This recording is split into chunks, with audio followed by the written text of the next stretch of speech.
Alors bonjour et bienvenue dans cette toute nouvelle vidéo. Aujourd'hui, le titre de la vidéo aujourd'hui, c'est notre compréhension de la fin des temps, un regard déformé par rapport aux Écritures. Depuis plusieurs décennies, la compréhension des événements de la fin des temps s'est largement éloignée de l'enseignement clair des Écritures. Beaucoup de croyants adoptent aujourd'hui des scénarios prophétiques populaires, largement diffusés par des livres, des films, des prédications spectaculaires, des systèmes théologiques récents tels que le dispensationalisme ou encore le sionisme chrétien, et des prédicateurs qui ne font que répéter ce qu'ils ont entendu sans jamais prendre le temps d'aller vérifier le fondement biblique réel de ce qu'ils affirment. Et cette situation a produit d'abord une vision déformée de l'espérance chrétienne, une lecture fragmentée de la parole de Dieu et une attente qui ne correspond pas au témoignage des apôtres décrits dans le Nouveau Testament. Une grande partie de l'enseignement moderne sur la fin des temps repose davantage sur des constructions humaines plutôt que sur l'ensemble du témoignage biblique. On présente souvent des chronologies détaillées, des événements sensationnels et des distinctions rigides entre différents peuples de Dieu. Par exemple, entre l'Église et Israël, on crée une distinction rigide ici, alors que les Écritures insistent surtout sur la fidélité, la persévérance, la vigilance et la victoire finale de Christ. Ainsi, plusieurs conceptions populaires déplacent l'attention du croyant. Donc, au lieu de fixer les regards sur Jésus-Christ et sur son règne présent, elles nourrissent la peur, la spéculation et la recherche constante de signes extérieurs. L'espérance chrétienne devient alors centrée sur l'enlèvement plutôt que sur la persévérance, il devient concentré sur la curiosité prophétique plutôt que sur la sanctification. Donc, en réalité, les conséquences spirituelles de ce décalage sont profondes. Premièrement, la confusion doctrinale affaiblit la foi. Lorsque l'espérance repose sur des systèmes fragiles plutôt que sur l'enseignement global de l'Écriture, elle devient instable face aux épreuves et aux événements du monde. Si un croyant est convaincu qu'il sera retiré du monde avant toute grande épreuve, lorsque des crises surviennent, des persécutions apparaissent ou que la souffrance touche sa vie, bien ce croyant est profondément troublé. Il se demande pourquoi Dieu ne l'a pas épargné, comme il s'y attendait. Sa foi vacille parce que son espérance reposait sur un système interprétatif plutôt que sur des appels constants de l'Écriture à la persévérance dans l'épreuve. Donc, au lieu d'être affermi, il devient déstabilisé car ses attentes n'étaient pas fondées sur l'ensemble du témoignage biblique. Deuxièmement, l'Église perd sa vigilance spirituelle. Plusieurs croyants attendent certains scénarios précis avant de se préparer, alors que Jésus appelle continuellement à être prêt, à persévérer, à demeurer fidèle jusqu'à la fin. Certains croyants pensent que certains événements précis doivent absolument se produire avant qu'ils aient à se préparer sérieusement à rencontrer le Seigneur. Donc, ils repoussent l'urgence de la repentance, de la consécration ou de la vigilance spirituelle parce qu'ils attendent des signes particuliers ou un scénario prophétique spécifique. Donc, pendant ce temps, Jésus appelle continuellement ses disciples à veiller en tout temps. Mais cette attente conditionnelle produit un relâchement spirituel où l'on se prépare seulement lorsque les circonstances semblent correspondre à ce que l'on a appris. Comme par exemple, j'en parle dans mes autres vidéos, si vous attendez une période de 7 ans de tribulation à la fin, avant que Jésus revienne, bien, vous allez manquer votre coup parce que ce 7 ans de tribulation qui est annoncé n'est pas biblique. Ils ont pris, c'est le dispensationalisme qui a conçu ça, ils ont pris le dernier 7 ans de la prophétie de Daniel, chapitre 9, 24 à 27. Le dernier 7 ans, c'était la 70e période de 7 années. Ils ont pris cela, ils ont transporté ça à la fin, ils ont dit, voici, ça c'est la semaine de tribulation avant que Jésus revienne. Mais le problème dans tout cela, c'est que cette 70e semaine qui est là, concerne Jésus-Christ. Parce que ça nous dit qu'au milieu de ces 7 ans, donc après 3 ans et demi de ministère, que Jésus a été crucifié, qu'il est mort. Et là, le dispensationalisme, il ne tient pas compte de ça du tout. Il prend ça, il amène ça à la fin, et puis il dit, voilà, ça c'est l'Antichrist qui rentre dans le temple, qu'il faut qu'il soit reconstruit, qui rentre dans le temple, puis qui met fin au sacrifice. Mais la mort de Jésus a mis fin au sacrifice. Donc, cette semaine de tribulation, elle n'est pas biblique. Alors, si vous attendez cela pour vous préparer, vous allez passer à côté, parce qu'elle ne viendra jamais. Troisièmement, la peur remplace la paix. Une lecture déséquilibrée de la prophétie produit l'angoisse, alors que la révélation biblique de la fin des temps est destinée à fortifier, à consoler et à affermir le peuple de Dieu. Un croyant suit constamment l'actualité mondiale en cherchant à y voir l'accomplissement immédiat des prophéties catastrophiques comme on le lui a appris.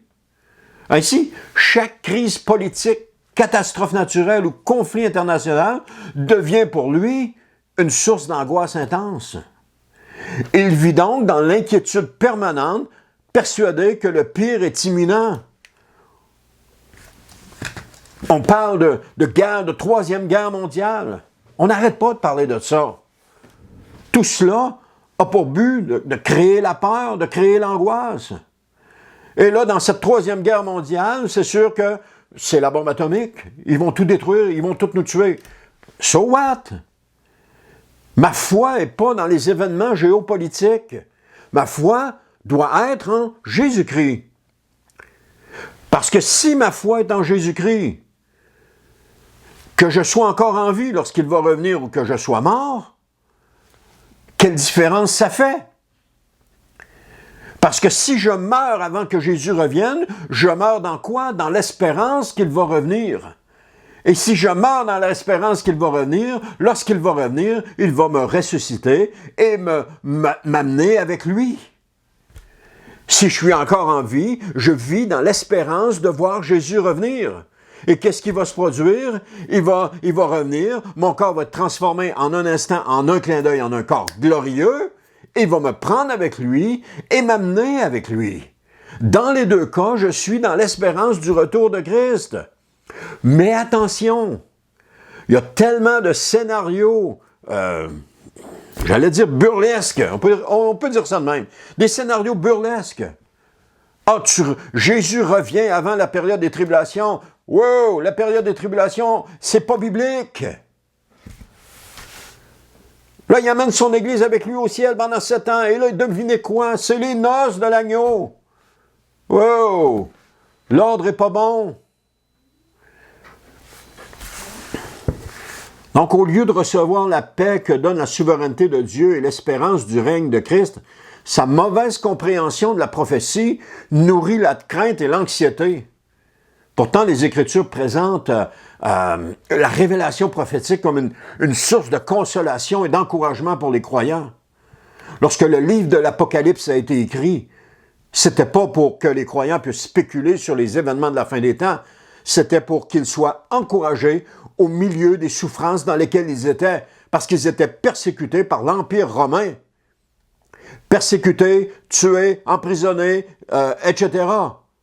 Et le livre de l'Apocalypse, lorsqu'il leur est apparu, était une source d'encouragement pour les fortifier. Aujourd'hui, le livre de l'Apocalypse est vu comme un livre pour décoder les événements mondiaux. Et des gens disent « Oh, moi, je ne lis pas le livre de l'Apocalypse, ça me fait trop peur. » Mais non, il a été écrit pour encourager les croyants qui vivaient dans l'épreuve.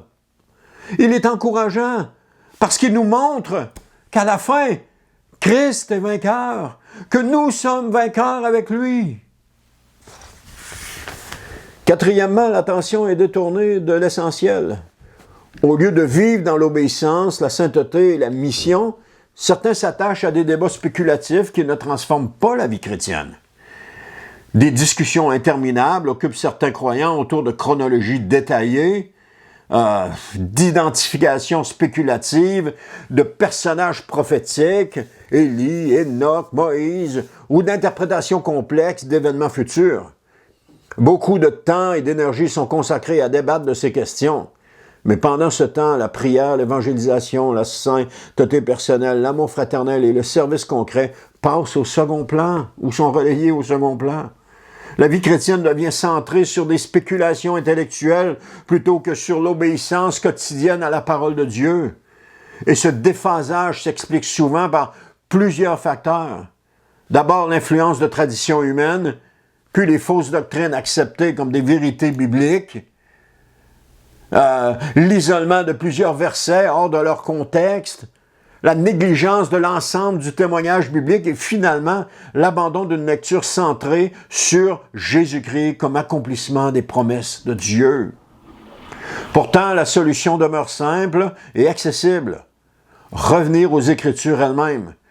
Revenir aux Écritures, ça signifie lire la Bible dans son ensemble plutôt que de s'appuyer sur quelques passages isolés que l'on nous a dit que c'était ça la vérité.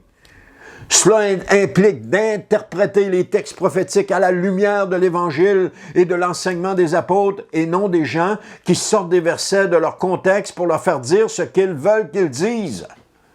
Cela demande aussi de replacer Christ au centre de toute interprétation, car toute la révélation biblique converge vers lui et non vers le peuple géopolitique d'Israël.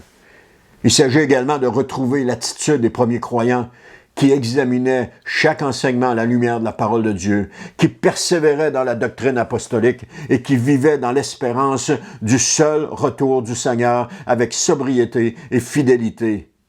Donc, lorsque l'Église revient à une lecture humble, fidèle et centrée sur l'ensemble de la révélation biblique, l'espérance retrouve sa pureté. La peur cède la place à la confiance, la confusion et la clarté, et la spéculation à la foi vivante. La fin des temps n'est pas un scénario complexe à reconstruire, mais une réalité spirituelle à vivre. Elle appelle aujourd'hui à la fidélité, à la vigilance et à un attachement total à Jésus-Christ. Elle ne nourrit ni la spéculation ni la curiosité prophétique, mais exige une vie transformée, une vie centrée sur la vérité et la sainteté. C'est seulement en revenant sans compromis à la parole de Dieu, en laissant l'Écriture interpréter l'Écriture et en recherchant humblement la vérité, que les croyants peuvent retrouver la véritable espérance biblique et marcher dans la lumière de la révélation divine.